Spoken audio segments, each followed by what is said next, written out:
I'll buzz through these injuries real quick. So Irv, Charles, he's still dealing with his shoulder.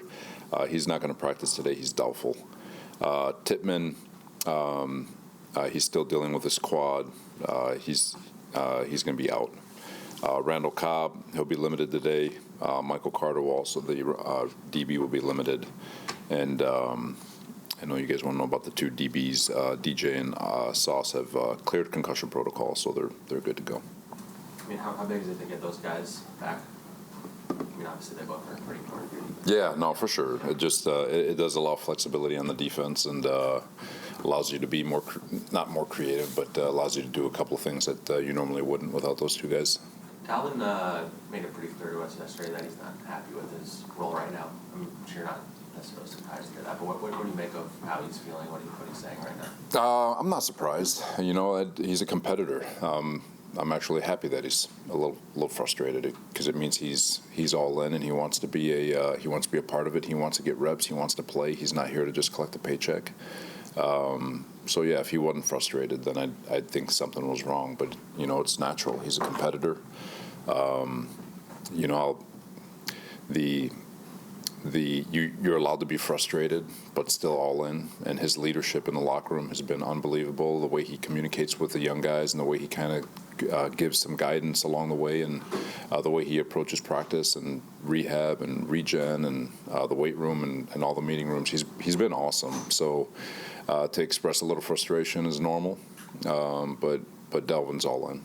He's not wrong, and that's why a lot of times you'll see throughout the league where the hot hand continues to get the ball because they're feeling something, and you just let it roll. And you know, to Brees's credit, I mean, it feels like every time he touches the ball, something cool is happening. So he's been the hot hand. He's been getting the bulk of the carries, and you know, empathetically for Dalvin, for sure, you'd like more than 3, 4, 5 touches, so you can get those same opportunities to make something happen. But you know, there's one ball. We got to get to Garrett too, and there's a bunch of receivers that want it, tight ends, and but you know, like I said, Dalvin's been awesome.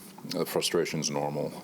Expressing that frustration, it's normal, and I'd much rather have that than him just staying silent and just walking the building, collecting his paycheck, and going home.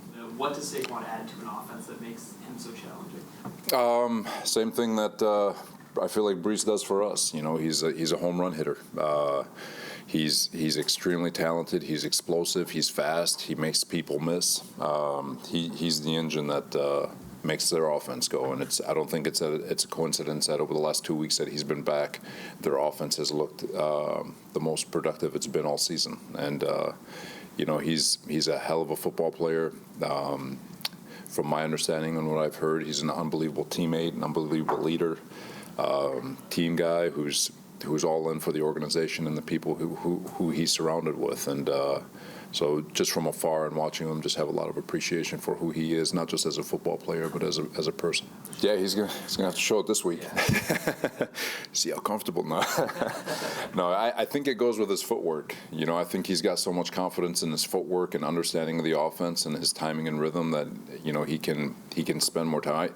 I always, you know, I learned it a long time ago from Gus Bradley, but you know, football is 3 parts of school. There's football 101, football 301, and 501. And 101 is the scheme, 301 is your footwork, your fundamentals, your technique, and then 501 is being able to take your eyes to the other side of the ball.